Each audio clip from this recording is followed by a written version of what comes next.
தேர்தல் சதுரங்க நிகழ்ச்சிக்கு உங்களை வரவேற்கிறோம். 2026 தேர்தல் களம், தொகுதி உடன்பாடு, தொகுதி பங்கீடு, தொகுதிகளை அறிவிப்பு, பரப்புரை என்று பரபரப்பான விறுவிறுப்பான சூழ்நிலை உருவாகியுள்ள நிலையில் இப்போதைய இந்த களத்தில் முந்துவது யார், மக்களின் மனநிலை என்ன என்பது குறித்து நம்முடைய அரசியல் விமர்சகர் பொங்கலூர் மணிகண்டன் நம்மோடு இணைந்திருக்கிறார். இதே போல இன்னும் சற்று நேரத்தில் புரட்சி அதிமுகவின் புகழேந்தி நம்மோடு இணைய இருக்கிறார். இருவரிடமும் இப்போதைய கள நிலவரம் தொடர்பாக கேட்கலாம். முதலில் பொங்கலூர் மணிகண்டனை வரவேற்று இந்த சிறப்பு வாத அரங்கில் நாம் செல்லலாம். பொங்கலூர் மணிகண்டன் சார், இந்த தேர்தல் களத்தில் தேர்தல் அறிக்கையை அதிமுக வெளியிட்டிருக்கிறது. இப்போது இன்று காலையில் தொகுதி உடன்பாடும் இந்த இந்தந்த தொகுதிகள் என்பதும் நிறைவடைந்து விட்டது. இப்போது மயிலாப்பூரில் பிரச்சாரத்தையும் அதிமுக பொதுச் செயலாளர் தொடங்கியிருக்கிறார். ஆனால் இந்த கேள்வி என்னவென்றால், தேர்தல் வாக்குறுதிகள், அவர் 10,000 ரூபாய் உதவித்தொகை வழங்கப்படும், ஃப்ரிட்ஜ் இலவசமாக வழங்கப்படும், ரேஷன் கடைகளில் 1 கிலோ பருப்பு, 1 லிட்டர் எண்ணெய் இலவசமாக வழங்கப்படும் என தொடர்ந்து வாக்குறுதிகள் அள்ளி வீசப்பட்டு கொண்டே இருக்கின்றன. இது எந்த அளவுக்கு தாக்கத்தை ஏற்படுத்தும் நினைக்கிறீங்க சார்? ஏன்னா ஏற்கனவே கடந்த முறையும் இது போல வாக்குறுதிகள், நாங்கள் உரிமை தொகை 2,500 தருவோம் என்று அறிவிக்கப்பட்டது. ஆனால் அது களத்தில் பெரிய அளவில் எதிரொலிக்கவில்லை. உண்மையிலேயே இந்த வாக்குறுதிகளை பார்த்து மக்கள் வாக்களிக்கிறார்கள் என்று நினைக்கிறீர்களா? அதிமுகவின் தேர்தல் அறிக்கை களத்தை மாற்றுமா? நீங்கள் எப்படி ஃபீல் பண்ணுறீங்க சார்? இல்லைங்க, அனைத்து இந்திய அண்ணா திராவிட முன்னேற்ற கழகம் நீங்கள் தொடக்கத்தில் குறிப்பிட்ட மாதிரி எல்லாவற்றிலும் மிக வேகமாக இருக்கிறது. நீங்கள் வேட்பாளர் பட்டியல் மட்டுமல்ல, தேர்தல் அறிக்கை, தொகுதி பங்கீடு, கூட்டணி கட்சி ஒதுக்கீடு, எல்லாவற்றிலும் இன்றைக்கு மிக வேகமாக முழு வீழ்ச்சி இறங்கி பிரச்சாரத்துக்கும் சென்றாகிவிட்டது. இப்போ நீங்கள் தேர்தல் அறிக்கை வெளியிட்ட போது எடப்பாடியார் அவர்கள் மிக தெளிவாக சொன்னாங்க, கடந்த காலங்களில் அதாவது திமுக அளித்த வாக்குறுதிகளை பெரும்பாலானவற்றை நிறைவேற்றவில்லை, ஆனால் அதிமுக நிச்சயமாக நிறைவேற்றிற்கான அந்த வருவாயை பெருக்குங்க. இப்போ ஏற்கனவே பல லட்சம் கோடி கடன் இருக்கிறது. இந்த கடனை எல்லாம் குறைத்து நிச்சயமாக வருவாயை பெருக்கி தேவையான திட்டங்களை நிச்சயமாக அதிமுக நிறைவேற்றும். அந்த அளவுக்கு மிக லாபகமாக அவர் இந்த தேர்தல் அறிக்கையை பயன்படுத்தியிருக்கிறார். இந்த தேர்தல் அறிக்கை பொறுத்தவரையிலே உண்மையிலே தமிழ்நாட்டு மக்கள் பெரிய அளவில் வரவேற்கிறாங்க. காரணம் என்ன, நீங்கள் குறிப்பிட்டு சொன்னீங்க, 10,000 ரூபாய் என்பது நிச்சயமாக ஆட்சிக்கு உடனே வழங்கப்படும் சொல்கிறாங்க. அதே மாதிரி மாதம் 2,000, கடந்த 21 தேர்தலில் மாதம் 1,500 சொன்னாங்க. திமுக 1000 சொல்லிச்சு, அதிமுக 1,500 சொல்லிச்சுங்க. இப்போ 2,000 சொல்லியிருக்காங்க. நிச்சயமாக திமுக அரசு மாதிரி ஒரு 30 மாதம் தாமதமாக அளிக்காது, வந்த உடனடியாக வழங்கப்படும். மக்கள் மிகப்பெரிய மகிழ்ச்சி இருக்காங்க. காரணம் என்னன்னா, கடந்த இந்த 5 ஆண்டு ஆட்சி நிறைவில் மக்களுக்கு வரி சுமைகள் அளவுக்கு அதிகமாக இருக்கிறது. நீங்க சொத்து வரி, மின்கட்ட உயர்வு, குப்பை வரி நிறைய சொல்லாங்க. அதாவது பத்திரப்பதிவு வரி, எப்படி எல்லாவற்றிலும் வரிக்கு மேல் வரி போட்டு மக்களை விழி பிதுங்க வைத்து எப்படி வாழ்வது தெரியாமல் சிரமப்படுகிற சூழ்நிலை உருவாக்கிவிட்டாங்க. எனவே இந்த அறிக்கை மக்களுக்கு மகிழ்ச்சி அளிக்கிறது. ஓகே, தேர்தல் அறிக்கை மற்றும் அந்த தேர்தல் பணிகள் விறுவிறுப்பாக மகிழ்ச்சி அளிக்கணும்னு சொல்லியிருக்கீங்க. ஆனால் சசிகலா, டிடிவி, புகழேந்தி, ஓபிஎஸ் இவங்களாம் இல்லையா சார் இந்த முறை தேர்தல் களத்தில்? அது உங்களுக்கு எந்த விதமான பாதிப்பையும் ஏற்படுத்தாதுன்னு நினைக்கிறீங்களா சார்? நீங்கள் போன முறை கூட இதே மாதிரி கமலஹாசன் இருந்தார், தினகரன் இருந்தார். 21 தேர்தலில் 5 அணியாக அன்னைக்கு இருந்தது. ஆனால் போட்டி 2 அணி கூட இருந்ததுங்க. அப்போ தினகரன் நம்மளோட வந்து விட்டார். இப்போ பார்த்தீங்கன்னா கமலஹாசன் வந்து திமுக சேர்ந்து விட்டாங்க. அது கரைந்தே விட்டது. இப்போ இருப்பது 4 அணியில் ஒரு அணி வந்து தோல்விக்காகவே போட்டியிடுது, இன்னொரு அணி என்ன செய்ய தெரியாமல் இருக்குது. இன்றைக்கு வெளிப்படையாக திமுக அதிமுக தான் தேர்தலை சந்திக்கிறது. இந்த 2 கட்சிகளும் தேர்தலை சந்திக்கிற போது 5 ஆண்டு கால மக்கள் வைத்திருக்கிற திமுக மீது உள்ள அதிருப்தியை அதிமுக மிகப்பெரிய அறுவடை செய்யும்.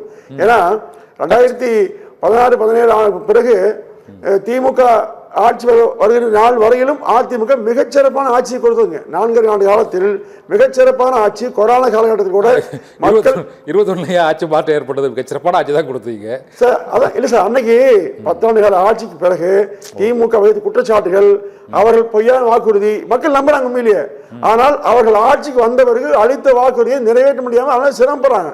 அதாவது 100 வாக்குறுதி சொன்னாங்கன்னு சொன்னா, இப்போ ஒரு KN சொல்றாரு, நாங்க நிறைவேற்றிய வாக்குறுதி 85ங்கிறாரு, இன்னொரு மந்திரி 90ங்கிறாரு, முதலமைச்சர் 97ங்கிறாரு. ஆனா உண்மையை சொன்னால் 13% வாக்குறுதிகள் தான் நிறைவேற்றப்பட்டிருக்கிறது. குறிப்பா நான் சொல்றேன், விவசாயிகளுக்கு அளித்த வாக்குறுதி 83 வாக்குறுதி. ஆனால் வெறும் 13ல் 6 வாக்குறுதி மட்டும் முழுமையாக நிறைவேற்றிவிட்டு மீதி நிறைவேற்றவே இல்லைங்க. இப்படி ஒவ்வொரு தரப்பு மக்களையும் திருப்திப்படுத்துகிற மாதிரி அளித்த வாக்குறுதியை நிறைவேற்றாமல் வாக்குகளை மட்டும் பெற்றுவிட்டு 5 ஆண்டுகளை காலம் கடத்தி போயிருக்காங்க. எனவே நிச்சயமாக திமுக வீழுங்க, அதிமுக வெல்லுங்க. ஓகே, நான் கேட்டது சசிகலா, டிடிவி, புகழேந்தி பாதிப்பில் கேட்கிறேன் சார். ஏன் சொல்லுன்னா அவர் பொருட்டே இல்லை. அதாவது கடந்த காலத்தில் அணிகள் அப்படி இருந்தது. நிச்சயமாக புகழேந்தியில தனிநபருங்க. சசிகலா அம்மையாரும் இல்ல ராமதாஸ் அவர்களும் நிச்சயமாக எந்த தாக்கத்தையும் எடுக்க முடியாது. பல பேர் அதை ஊடகங்கள் விமர்சிக்கிற காரணத்தினால செய்தியா வருதுங்க. மற்றபடி அதிமுகவுக்கு யாராலும் எந்த பாதிப்பு வராது. இப்போதைக்கு இந்த பாதிப்பு இல்லை. அதனால நீங்க இந்த கூட்டணியில இந்த முறை பாரதிய ஜனதா கட்சிக்கு போன முறை 20 தொகுதிகள் கொடுத்துருந்தீங்க. இந்த தடவை கூடுதலாக ஒரு 7 தொகுதி. இது தவிர தமிழ் மாநில காங்கிரஸ், ஐஜேகே உள்ளிட்ட கட்சிகள்லாம் தாமரை சின்னத்தில் போட்டியிடுறதுனால ஒரு 35 தொகுதிகளுக்கு மேலே தாமரை சின்னத்தில் தமிழ்நாட்டில் போட்டியிடுற அளவுக்கு அந்த கட்சிக்கு பெரிய வாக்கு வங்கி வலிமை இருக்குதா நினைக்கிறீங்களா சார்? அதாவது சார், நான் ஒரு வெளிப்படையாக உங்கள் ஊடகத்தை பதிவு செய்கிறேன் இந்த செய்தியை. அதாவது அதிமுக தன்னுடைய சின்னத்தில் போட்டியிட வைக்க விரும்பவில்லை, அதுதான் உண்மை. அதனால் நீங்கள் உங்கள் தனி சின்னத்தில் நின்றுக்கன்னு சொன்னாங்க. அவர் தனி சின்னத்தில் நிற்பது சிரமம் என்று பாஜக சேர்ந்து நிற்கிறாங்களுடைய இது பாஜக விரும்பியோ அல்லது பாஜக ஊடுருவியோ அல்லது வேறு காரணம் எல்லாம் எதுவும் கிடையாதுங்க. அதிமுக தன்னுடைய கட்சியை சாராத யாருமே பெருசாக நிறுத்தலை. ஏன்னா நீங்கள் ஒவ்வொரு கூட செலுத்தும் போது அதற்கான அனைத்து பணிகளும் அதிமுக செய்யணுங்க. இப்போ முழுக்க முழுக்க பிஜேபி கட்டுப்பாட்டில் நேரடியாக இயங்கறதுக்கான வாய்ப்பு அவர் கிடைச்சிருக்குது. அதனால இது ஒரு பெரிய பிரச்சனையே அல்லங்க. அதாவது கடந்த நாடாளுமன்ற தேர்தலின் போது 11% வாக்குகளை பெற்றது பாஜக. அப்ப அவருக்கு ஏற்றவாறு நீங்க 10% வாக்குகள் வாங்கிய திரு விஜயகாந்துக்கு 47 தொகுதி கொடுக்கப்படுதுங்க. ஆனால் 11% வாங்கிய பிஜேபிக்கு தொகுதி பாருங்க. அதனால இது நிச்சயமாக அந்தந்த கட்சியினுடைய நாடாளுமன்ற தேர்தலில் வாங்கின அந்த 11% இதுல வாங்கிடுவாங்கன்னு நினைக்கிறீங்களா? இல்ல சார், நிச்சயமாக கூடுதல் வரும். நீங்க 2019 மொத்தமாகவே வாங்கிய வாக்கு 18% தான். ஆனால் 2021 வாங்கிய வாக்கு 36%. அதனால சட்டமன்ற தேர்தல் வருகிற போது நிச்சயமா வேறுபாடு அதிகரிக்குங்க. எனவே இந்த தேர்தலில் நிச்சயமாக ஒரு 15% வாக்குகளை கூடுதலாக அதிமுக அணியே பெறுங்க. அதுதான் வெற்றி வாகை சூட போகுது. 15% என்பது இது பாரதிய ஜனதா கட்சி 35லேருந்து 37 தொகுதி வரை இது போய் தாமரை சின்னத்தில் போட்டிட்டு சார். நான் அதுதான் கேட்குறேன். அந்த அளவுக்கு வலிமையான கட்சியாக இருக்குதா சார் பாரதிய ஜனதா கட்சி? பாரதிய ஜனதா கட்சி நேரடியாக போட்டியிடுவது அவருடைய கட்சி சார்ந்தவர்கள் 27 தொகுதி தான். மீதி தேசிய ஜனநாயக கூட்டணி உள்ள கட்சிகள் அந்த சின்னத்தில் நிற்கிறாங்க. அவ்வளோதானுங்க. ஏன் அவங்க ரெட்டலையில் நிற்காம தாமரையில் போய் நிற்கிறேன்னு சொல்றாங்க? இல்லை, ரெட்டலை நிற்பதற்கான அனுமதியை அதிமுக தரலைங்க. அதான் உண்மை. அதிமுக பிஜேபி அதிமுக தர அவங்க விரும்பலையா? அதிமுக விரும்பலைங்க. நீங்களே நின்றுக்குங்க உங்க வேற கட்சின்னு சொன்னா ஒத்துட்டாங்க. அவ்வளோ இல்லை, எந்த காரணமும் இல்லைங்க. உண்மையிலே இது அவர்களுக்குள்ள நிச்சயமா தெரியும். வெளிப்படையாக சொல்லிட்டு நான் அதனால இது வெளியில ஊடகங்கள் வேற மாதிரி பரப்பான செய்தியை அதில் எல்லளவு உண்மை இல்லை. பொங்கல் நீங்க சொன்ன கருத்துக்களை நம்ம புரட்சி அதிமுகவின் தலைவர் புகழேந்தி அவர்களிடம் கேட்கலாம். புகழேந்தி சார் வணக்கம் சார். இந்த பொங்கல் மணிகண்டன் சார் 2 கருத்து முக்கியமாக சொல்லியிருக்கிறார். ஒன்று, சசிகலா மற்றும் ஓபிஎஸ், புகழேந்தி போன்றவர்கள் அதிமுகவிலிருந்து அதிருப்தி அணியாக வெளியே பண்ருட்டி ராமச்சந்திரன் உள்ளிட்டோர் புதிய அமைப்புகளை ஏற்படுத்தி அவர்கள் ஓபிஎஸ் இங்கே இணைஞ்சிருக்கிறாரு, செங்கோட்டையன் தாவேக்கா போயிருக்கிறாரு. மற்றும் நீங்கள் 3 பேர் ஒரு புதிய கட்சிகளை தொடங்கி இருக்கிறீர்கள். உங்களுடைய அதிருப்தி எல்லாம் பெரிய அளவில் அதிமுகவின் இந்த இதை பாதிக்காது அப்படின்னு சொல்லியிருக்கிறாரு. ஒன்று. ரெண்டாவது, அதிமுக கட்சி கூட்டணி கட்சியில் உள்ளவர்கள் பெரிய அதிக அளவில் தாமரை சின்னத்தில் போட்டியிடுவதற்கு என்ன காரணம்? 35க்கும் மேற்பட்டவர்கள் போட்டியிடுவதற்கு என்ன காரணம்? இது 2க்கும் பதில் சொல்லுங்க sir Pugazhendhi sir. Good evening to Sathyam TV. யாரு பாரதிய ஜனதா சின்னத்தில் போட்டியிடுறான்றீங்க? பாரதிய ஜனதா கட்சி அதுக்கு 27 தொகுதி கொடுக்கப்பட்டிருக்கிறது. இது தவிர தமிழ் மாநில காங்கிரஸ் கட்சிக்கு ஒரு 5 தொகுதிகள் அவர்களும் தாமரை சின்னத்தில் போட்டியிட போவதாக அறிவித்திருக்கிறார்கள். இது தவிர ஐஜேகே, தமிழக மக்கள் முன்னேற்ற கழகம் உள்ளிட்ட கட்சிகளும் தாமரையில் போட்டியிடுவதாக இருக்கிறது. தமிழகத்தை பொறுத்தவரை இப்போ திமுக கூட்டணியில் உதயசூரியனில் போட்டியிடுறாங்க. அந்த சிறிய கட்சிகள் அந்த உதயசூரியனில் போட்டிடுறாங்க. யாரும் கை சின்னத்தில் போட்டியிடல. இங்கே எதுக்கு தாமரை சின்னத்தில் போட்டியிடுறாங்க அப்படின்னு தான் கேட்குறேன். ஆனால் அது அதிமுக நாங்கள் விரும்பவில்லை, அதனால் அவர்கள் அந்த தாமரை சின்னத்தில் போட்டியிடுவார் என்று பொங்கலூர் மணிகண்டன் சொல்லியிருக்கிறாரு. இங்கே புகழேந்தி சார், நீங்கள் அதை எப்படி ஃபீல் பண்ணுறீங்க? நீங்கள் இப்போ திமுகவுக்கு ஆதரவு தெரிவித்திருக்கீங்க. இருந்தாலும் இந்த சின்னம் தேசிய கட்சியின் சின்னத்தில் அதிக தொகுதிகள் போட்டியிடுவது வழக்கமான ஒன்று தானே? இது ஒரு புதுமையாக இருக்குதா? வழக்கமோ புதுமையோ தெரியாது, வரலாறு தெரியும். என்னன்னு கேட்டீங்கன்னா, வாசன் சார் அம்மாட்ட ராஜ்யசபா சீட் கேட்டாரு எலெக்ஷன்ல. அந்த நேரத்துல சட்டமன்ற தேர்தல் அவங்க சொல்லிட்டாங்க ஏடிஎம்கே 2 லீவ்ஸ்ல தான் நிக்கணும், ரெட்டலை விட்டு மாத்தி நிக்கிறதா இருந்ததுன்னா நான் அலையன்ஸ் கொடுக்க முடியாது. ஞாபகம் இருக்கா உங்களுக்கு இது இந்த இன்சிடென்ட்? நல்லா ஞாபகம் இருக்குன்னு நினைக்கிறேன் கண்ணனுக்கு. ஆகவே அதுதான் கட்சி, அதுதான் கண்டிஷன். ஆனா அதை விட்டுட்டு பக்கத்துல சைட் போற கட்சி சின்னத்துல போய் நிக்கிறேன்னு சொன்னா, திரு வாசனை பொறுத்தவரை அதிமுக கூட்டணி அல்ல அது, அதனால கரெக்டா இருக்கு என்டிஏ கூட்டணி. உங்களுடைய கேள்விக்கு சரியான பதில் சொல்றேன். ஆகவே ஏடிஎம்கே சின்னத்தில் நிக்க முடியாது. அவர் எடுத்த முடிவுதான் சரி. ஏன்னா தலைமை யாரு? பாரதிய ஜனதா கட்சி. அதனுடைய தலைவர் யாரு? பாரத பிரதமர் நரேந்திர மோடி, திரு அமித்ஷாஜி. ஆகவே அவங்க என்ன சொல்றாங்களோ, அவங்க கட்சியில் என்ன சொல்றாங்களோ அது சின்னத்தில் தான் நிக்க முடியும்னா, நீங்க போய் ரெட்டையில நின்னீங்கன்னா, ரெட்டையில கிடைச்சா நின்னா ஒரு சமயம் என்ன ஆகும்? அப்ப இந்த கட்சி தலைமை தாங்குதுன்னு ஆயிடும். அது வாசன் எப்படி ஒத்துக்குவாரு? தலைமை தாங்குறது பிஜேபி. பிஜேபி கண்ட்ரோல் தான் இதெல்லாம் நடக்குது. தமிழ்நாட்டுல அதிமுக தானே சார்? தமிழ்நாட்டுல அதிமுக தானே. இப்ப தமிழ் மாநில காங்கிரஸ் மட்டும் இல்ல, மற்ற கட்சிகளும் 2-3 கட்சிகள் தாமரை நிக்கிறாங்க. அதான் கேக்குறேன். அப்ப ரெட்டையில நிக்க வேண்டியதுதானே? நீங்க தான் சார். இல்ல நீங்க தான் சார் தமிழ்நாட்டுல. நீங்க தான் வருங்கால முதலமைச்சர் சொல்லிக்கிறீங்க. இன்ன வரைக்கும் இந்த நாட்டினுடைய பிரதமரோ உள்துறை அமைச்சரோ சொல்லல. அதெல்லாம் கரெக்ட் தான். அப்ப நிக்க வேண்டியதானே? தெரியுமா? உங்க சின்னத்துல நிக்கிறோம்னு சொல்லிட்டு ஒரு கால் பெனிஃபிட்டா கொடுக்கலாம், அப்படி வச்சுக்கலாம் நம்ம. அப்ப தோத்து போன தாமரை ஸ்டாண்ட் ஆகாது. அதுல போய் ஏன் நிக்கிறாங்க அவங்க? அது அல்ல. அவங்களுக்கு தாமரையும் பாரதிய ஜனதா கட்சியும் தான் பெரிய கட்சியை வாசனுக்கு. இந்த கட்சி அல்ல. ஒரு காலத்தில் லெட்டர்ல நிக்க முடியாதுன்னா போங்க, வெளியே போங்கன்ட்டாங்க அம்மா. இங்க உங்களுக்கு வேலை கிடையாது, நாங்க சீட் எல்லாம் கொடுக்க முடியாது, நான் தரமாட்டேன்னு சொல்லி அலையன்ஸை பிரேக் பண்ணாங்க அம்மா. அது நடந்ததா இல்லையா? அப்ப இன்னைக்கு போய் நீங்க போய் அவங்கள போய் கேட்டீங்கன்னா, அவரை போய் கேட்டீங்கன்னா, அவர் தான் இவங்களுக்கு எல்லாம் இன்ஸ்ட்ருமெண்டேஷனா இருக்காரு. இங்கிலீஷ்ல வேற பேரை என்னால சொல்ல முடியாது, நான் யூஸ் பண்ண விரும்பல.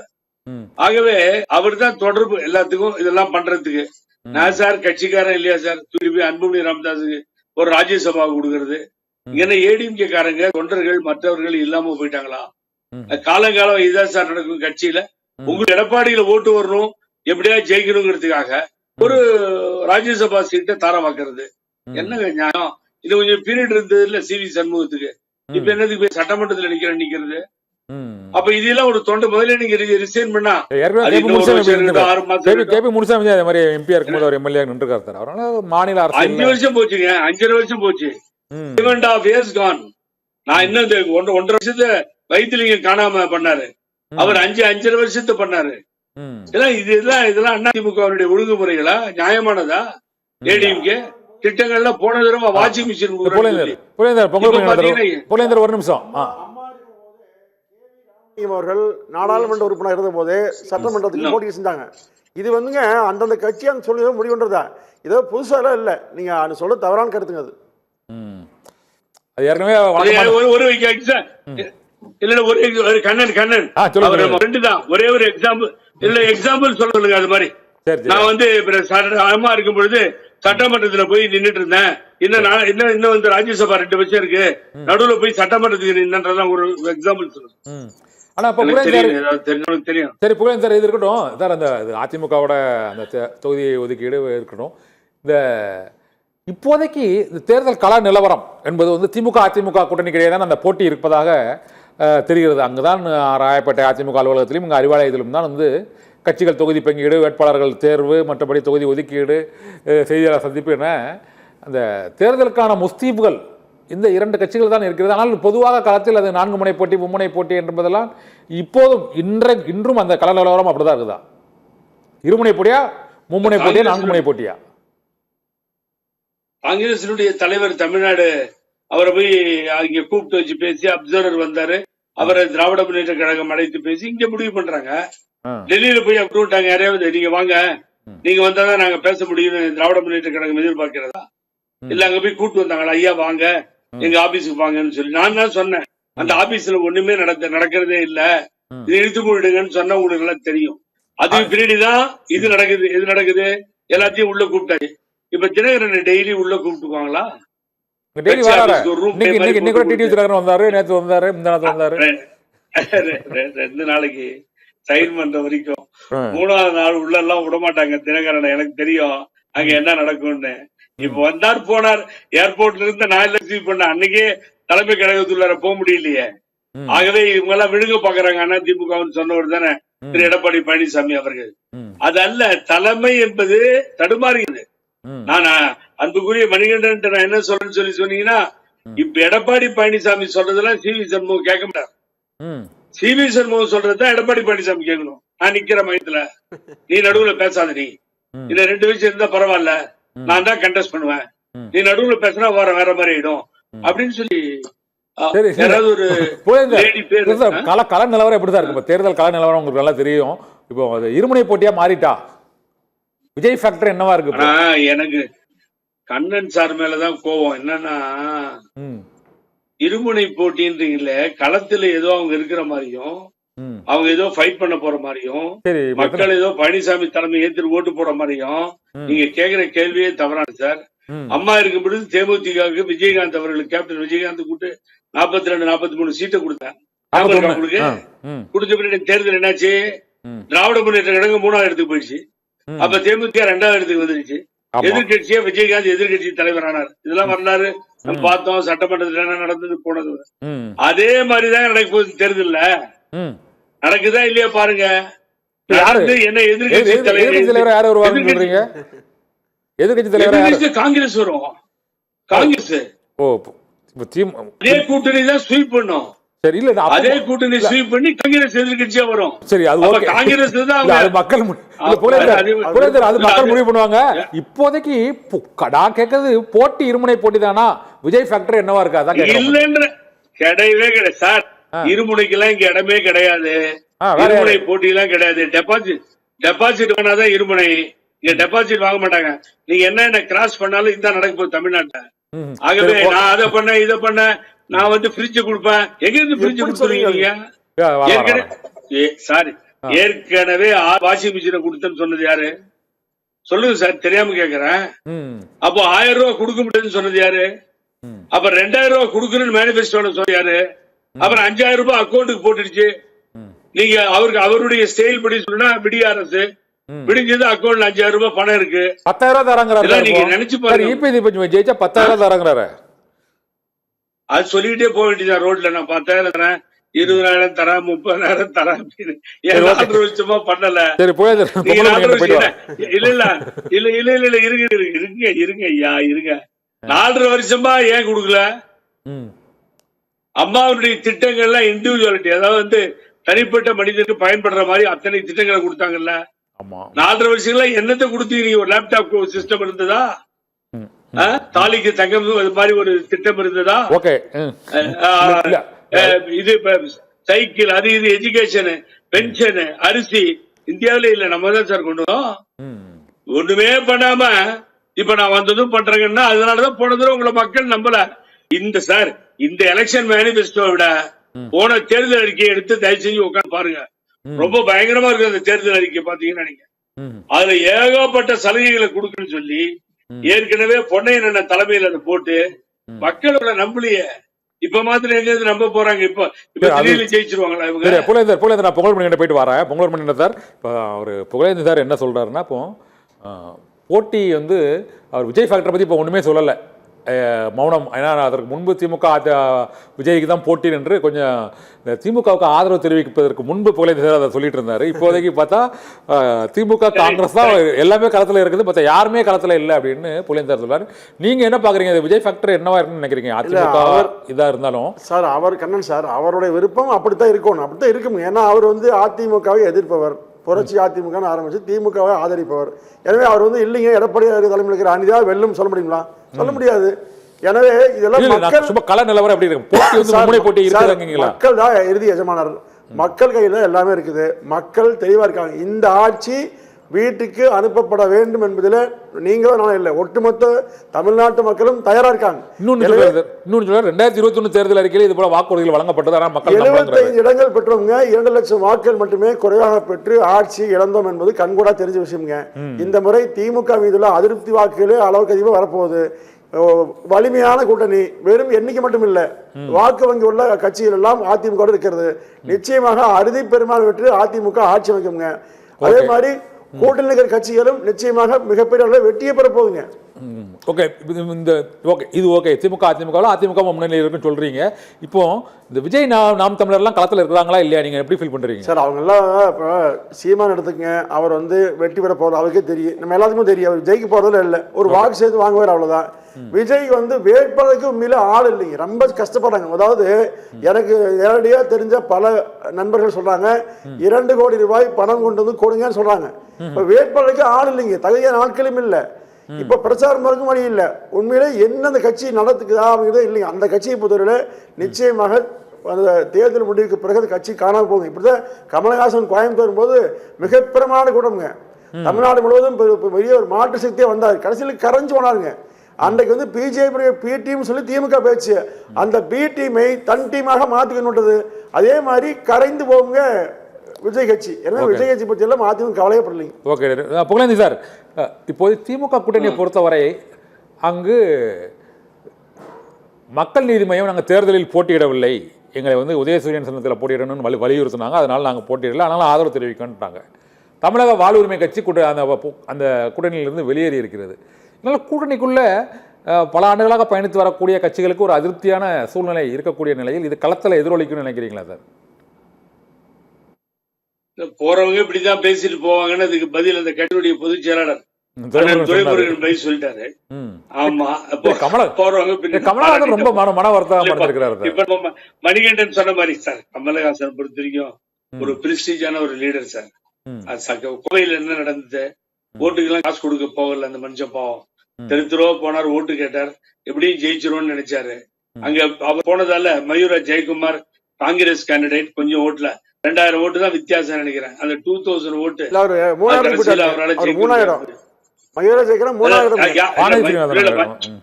மயூரா ஜெயக்குமார் 3வது இடம், எல்லாமே 2000 வித்தியாசம். கமலஹாசன் உள்ள பூந்ததாலதான் வானதி சீனிவாசன் தோத்துருவாங்க நினைச்சாங்க. கடைசியில் ஒரு 2000 ஓட்டுல அது போய் அந்த மாதிரி ஜெயிச்சது.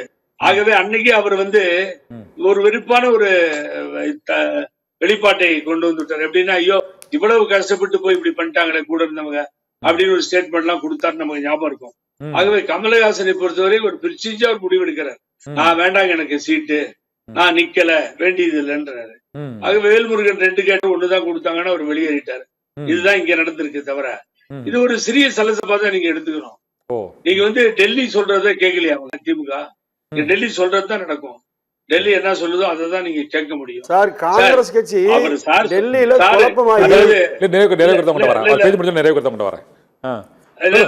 என்னன்னா, இல்ல மணிகண்டன் சாருக்கு நீங்க தான் உங்க லீடர் தான் கத்துறாரு, கொடி பறக்குது, நலகாலம் பிறந்துச்சு, அதோ பறக்குது விஜய் கொடி. நாங்களா சொன்னோம், அதை பார்த்த உடனே ஒரே குஷியா எப்படியாவது கொண்டு வரணும். தங்கமணி நீங்க ஒரு 2 வாரத்துக்கு முன்னால விஜய் வந்து 2வது இடத்துல இருக்கிறாரு சப்போர்ட் பண்ணேன். நான் தான் சொன்னேன், நான் பின்னெல்லாம் போக மாட்டேன். நான் வந்து நான் இன்னமும் நான் சொன்னதுல இருந்து நான் பின்னாடி போகவே இல்லை. ஆனா அவர்களுடைய அதாவது எப்படி எடுத்துட்டு போகணும் கட்சிங்கிறத பாத்தீங்கன்னா ஒரு 2 வாரமா 15 நாளா அவங்களுடைய மாற்றங்கள் நிறைய தெரியுது. அது எனக்கு வந்து வேறுபட்ட கருத்து இல்ல. இல்லைங்க 4-5 விஜய் புகழேந்திட்டு தெரியுது. அந்த கட்சி நடத்துறேன்னா என்னோட கட்சி ஆட்சிக்கு வரும்னு சொன்னா, நான் கட்சி அதிகமா வாக்குகள் வாங்கணும் இன்னைக்கு தான் சொல்றேன். இன்னும் மாற்றி பேசவே இல்லை கண்ணன். ஆகவே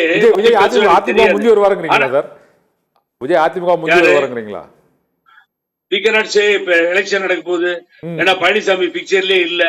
அதுக்கு பின்னாடி யார் அடுத்தடுத்துக்கு இந்த திமுக கூட்டணி ஓட்டு வாங்குறாங்கன்றத தேர்தலில் மக்கள் தீர்ப்பு, மகேசன் தீர்ப்பு மாதிரி அவங்கதான் சொல்லணும். மாத்தி பேசுறதுன்ற என்னன்னு கேட்டீங்கன்னா கண்ணன், இவர்கள் ஏதோ ஜெயிக்க போற மாதிரியும், ஏதோ பழனிசாமி எடப்பாடியில ஜெயிச்சிருவான்ற மாதிரியும், ஏதாவது சீட்டுங்க வருன்ற மாதிரியும் இருமுனை போட்டின்னு இதெல்லாம் வந்து சாயங்கால நேரத்துல கண்ணன் பொழுது போறேன்னு சொல்லி கவியரங்கும் கருத்தரங்கும் வச்சு கேட்டா அவர் என்ன சொல்றாரு, மயிலாப்பூர்ல ஒரு அங்கீகாரமே இல்லாத ஒரு கட்சிக்கு அதிக தொகுதிகள் கொடுத்திருக்கீங்க அப்படின்னு தேமுதிகவுக்கு 10 தொகுதிகள் கொடுத்தது வந்து அது தேவையில்லாத இபிஎஸ் விமர்சிச்சிருக்காரு இந்த போட்டியில. இந்த அம்மா 43 தொகுதி கொடுத்தப்ப இல்ல, அம்மா 43 தொகுதி கொடுத்தாங்க விஜயகாந்துக்கு, அப்ப நல்லா இருந்துச்சோ? அப்போ அங்கீகாரம் இருந்தது. இந்த கட்சி தானே முடிவெடுத்தது. ஆட்சி மன்ற குழு இல்ல, அப்போ அவங்க அந்த வாக்குகள் வாங்கி அததான் நல்ல நேரம் என் நண்பர் ஞாபகப்படுத்தினாரு. சார், அண்ணாமலை இருந்தார், பிஜேபி 8% 9% வாங்குச்சுன்னு சொன்னார். அது எவ்வளவு வாங்குச்சு அவருக்கு தான் தெரியும். அது கொஞ்சம் மேல வந்துச்சு. இப்ப அண்ணாமலை தூக்கி வெளியே போட்டாச்சு.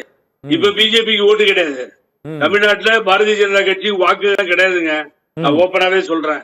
ஆகவே அவங்க ஏடிஎம்கே வச்சுதான் வரணும், அதான் உண்மை. கல நிலவரம் அது மாதிரி இருக்கு. ஆகவே நீங்க தக்க வச்சது அண்ணாமலையை எடுக்க சொன்னது தப்பு, அண்ணாமலையை பிஜேபி எடுத்தது தப்பு. இன்னைக்கு அதனால பிஜேபி பாதிக்கப்பட்டுருச்சு, நீங்களும் பாதிக்கப்பட்டீங்க. நீங்க பிஜேபியோட கூட்டணி இல்லன்னு சொல்லி இப்ப மக்கள் முன்னாடி பிஜேபியோட தான் போறோம் அப்படின்னு சொல்லி இப்போ திரு மோடி படத்தையும் அமித்ஷா படத்தையும் கையில் எடுத்துட்டு போனோம், பிஜேபி கொடியை கையில் எடுத்து போனோம். அது தமிழ்நாடு மக்கள் எவ்வளவு ஏற்றுக்கிறாங்கன்னு நீங்க பார்க்க தானே போறீங்க 26ல. எனக்கும் மத்தியில இருக்கின்ற கூட்டணிக்கு என்டிஏக்கும் தான் ஃபைட்டு, எனக்கு இவங்களுக்கும் ஃபைட் இல்லைன்னு சொல்லி போன எலெக்ஷன்ல சொன்னதுதான் இன்றைய மாண்புமிகு முதல்வர் ஸ்டாலின் அவர்கள் சொல்றார். ஆகவே பாரதிய ஜனதாவுக்கும் திமுகவுக்கும் ஃபைட்ன்றதை அவர் தெளிவுபடுத்துறார். அப்படி என்ன கொள்கையை தெளிவுபடுத்த முடியும் அதிமுக? RSS மாநாட்டுல போய் 100வது ஆண்டுல போய் கலந்துக்கிறீங்க, அப்புறம் இந்து முன்னணி மாநாட்டுல போய் 4 மினிஸ்டர் கலந்துக்கிறீங்க, வரலாற்று பிழை செய்து விட்டார் அம்மானு ஒரு மினிஸ்டர் பேசுறாரு. இன்னைக்கு லிஸ்ட் பாருங்க, லேடிஸ போட்டே லிஸ்ட் வரல. எனக்கு ரொம்ப வருத்தம். பெண்கள் இல்ல, அட்லீஸ்ட் இல்ல நம்ம சிவி சண்முகம் மாதிரி 9th தரையாவது போட்டுக்கலாம் ஏதாவது ஒரு இடத்துல ஒரு தொகுதியில, அதையும் போடல. என்னங்க இது மாதிரிலாம் பண்ணா என்ன நியாயம்? பாத்துட்டு இருக்காங்க. நிறைய கருத்தா இருக்கிறது நிறைவா சொல்லுங்க. அவர் சொன்ன விமர்சனங்கள் என்னன்னா, பொதுவா டெல்லி வெர்சஸ் தமிழ்நாடு என்ற முதலமைச்சரின் குற்றச்சாட்டுக்கு ஏற்பதான் இந்த தொகுதி பட்டியல் வெளியிடப்பட்டிருக்குன்னு சொல்றாரு. எப்படி ஃபீல் பண்றீங்க? கசாப்பு கடைக்காரங்க ஆட்டின் மீது பரிதாபப்படுற மாதிரி அண்ணன் இந்த போலேந்து பேசியிருக்காங்க. அதிமுக எப்படி இருக்கிறது என்பதை வருகின்ற தேர்தலில் பாருங்க. டெல்லியிலிருந்து கிரீஸ் சோழன் உட்பட பல பேர் இங்க வந்து திமுக மிரட்டி உருட்டி ஒரு 3 சீட் விஜய் காட்டி 3 சீட் அதிகம் வாங்கி கூட்டணிக்குள்ள பல குழப்பங்கள். கமல்ஹாசனுக்கு சீட்டே இல்லை. நீங்க கமல்ஹாசன் வாக்கு என்பது அதிமுக திமுக இரண்டும் வேண்டாம்ங்கிற வாக்கு. கடந்த காலத்தில் வாக்கு வாங்கி காட்டினாங்க, கொஞ்சம் 4-3 வாங்கினாங்க. ஆனா அவர்களுக்கு போட்டியிடறதுக்கு வாய்ப்பே இல்லை. அது கட்சி கரைஞ்சே போயிடுது. அதே மாதிரி விசிகாவுக்கு சீட் குறைவு, மற்ற கட்சி சீட் குறைவு, எல்லாமே மன புழக்கங்கள். அப்போ அந்த கட்சி அரவணைத்து கொண்டிருந்தால், கட்சி வளர்கிறது உண்மையாக தெரிந்தால், விசிகாவுக்கு அதிகமாக சீட் தரல, கம்யூனிஸ்டுக்கு அதிகமாக சீட் தரல, மதிமுக கூடுதல் சீட் தரல, அப்ப யாருமே வளரப்படல இல்லைங்களா? திமுக மட்டும் அதே தொகுதியில் போட்டியிடல, கூட்டணி கட்சிகளை ஏன் குறைய போட்டியிடுங்க? அப்போ அரவணைத்து அவர்களை அழிப்பது திமுக தான். தமிழ்நாட்டு மக்கள் தெளிவா இருக்காங்க. பாமகவுக்கு குறைச்சு கொடுத்துருக்காங்க. போன தடவை 23 தொகுதி 12 தொகுதி கொடுத்துருக்காங்க. பாமகவுக்கு ஒரு கூடுதல் இடமா ராஜ்யசபா கொடுக்கப்பட்டிருக்குங்க. அது வந்து 10 தொகுதிக்கு சமமான தொகுதி தான். தேமுதிக ஏன் சார் கூப்பிடல? ரொம்ப நாள் அங்கதான் இருந்தாங்க. தேமுதிக 0.4% குறைஞ்சு போச்சு. அது ஒண்ணுமே தேர்தல் மட்டும் தான். அதுக்கு முன்னால இருந்தது அன்னைக்கு இருந்தது சார். இந்த அம்மா வந்த முன்னாடி வாக்கு மிக குறைஞ்சு போச்சு. தேமுதிக கட்சியை உண்மை சொன்ன இல்லை. ஆனால் திரு ஸ்டாலின் அவர்கள் அளித்த வாக்குறுதியை நிறைவேற்றி இருந்தால், மக்களுக்கு திட்டங்களை கொண்டு வந்திருந்தால் இந்த பயமே வராதுங்க. ஆனால் ரோட்ல போற எல்லாம் கொண்டாந்து கூட்டணி சேர்த்துக்கிட்டு நீங்க வாங்க அழைச்சு எல்லாரும் சீர்த்தராரு. உண்மையின் அச்சத்தின் வெளிப்பாடாக ஸ்டாலின் பயந்து கொண்டிருக்கிறார். அதிமுகவுக்கு அந்த பயமே கிடையாதுங்க. துணிச்சலாக தேர்தலை சந்திக்கிறது மிகப்பெரிய வெற்றியை பெறும். அது பொறுத்திருந்து பாருங்க. இந்த மாதிரி விமர்சனத்துக்கெல்லாம் வெற்றி தான் பதில் சொல்லுங்க. Okay sir. புலேன் சார் நிறைவு கருத்தா சொல்லுங்க சார். இந்த தேர்தல் களத்துல வந்து சொல்லுங்க. காங்கிரஸுக்கு 3 சீட்டு அதிகமா கொடுத்துட்டாரு. அங்க ஸ்ட்ராங்கா இருக்கக்கூடிய விசிகா அந்த கூட்டணியில அண்ணன் திருமாவளவன் அவர்கள் தலைமையில இருக்கின்ற கட்சிக்கு ஆமா எக்ஸ்ட்ரா 2 தொகுதியை கொடுத்தாரு. இது நடைமுறையில பாத்தீங்கன்னா அரவணைச்சு போகின்ற ஒரு பண்பாட்டோட தான் முதலமைச்சர் இறங்கி எல்லாத்தையும் அரவணைச்சிட்டு போறாரு. சின்ன கட்சிகளை அழைத்து சீட் கொடுக்குறேன்னு சொல்லி முடிவு பண்ணி கொடுக்குறாரு. ஆனா இதே பிரேமலதா விஜயகாந்த் பொதுச் செயலாளர் தேமுதிக அங்க இருந்திருந்தா இவங்க ராஜ்யசபா கொடுத்திருப்பாங்களா? போன தூரம் ஏமாத்துற மாதிரி ஏமாத்திருப்பாங்க. அவங்க முதுகுல குத்தி வருவாங்கன்னு சொல்லிதான் பயந்துட்டு ஓடி வந்தாங்க. ஓடி வந்து இன்னைக்கு அவங்களுக்கு 10 சீட்டு கிடைச்சிருக்கு, ஒரு ராஜ்யசபா கிடைச்சிருக்கு. அதெல்லாம் கொடுத்த அழகு பாக்குறாங்கல்ல. யாரையுமே விட்டுல எல்லாரும் அனவரிச்சு கொண்டு போகின்ற ஒரு சார், அது தேர்தலின் பயமும் வெளிப்பாடும் மற்றவர்களை அரவணைத்து செல்லக்கூடிய ஒரு பக்குவத்தை அந்த நாட்டினுடைய முதலமைச்சர் பார்க்கிறேன். ஆகவே இந்த கூட்டணி ஸ்வீப் பண்ண போது காங்கிரஸ் தான் எதிர்கட்சியா வரப்போகுது. சார் மிக்க நன்றி. பொங்கல் பண்ணிக்கிறேன் சார், மிக்க நன்றி. இந்த தேர்தல் களம் தொடர்பாகவும் யார் களத்தில் முந்துகிறார்கள் என்பது குறித்தும் மக்கள் யாருக்கு வாக்களிப்பார்கள் என்பது இன்னும் ஒரு மாதத்தில் தெரிந்துவிடும். அதுவரை தேர்தல் சதுரங்க நிகழ்ச்சியில் மற்றொரு ஆளுமை கூட சந்திக்கலாம். நன்றி.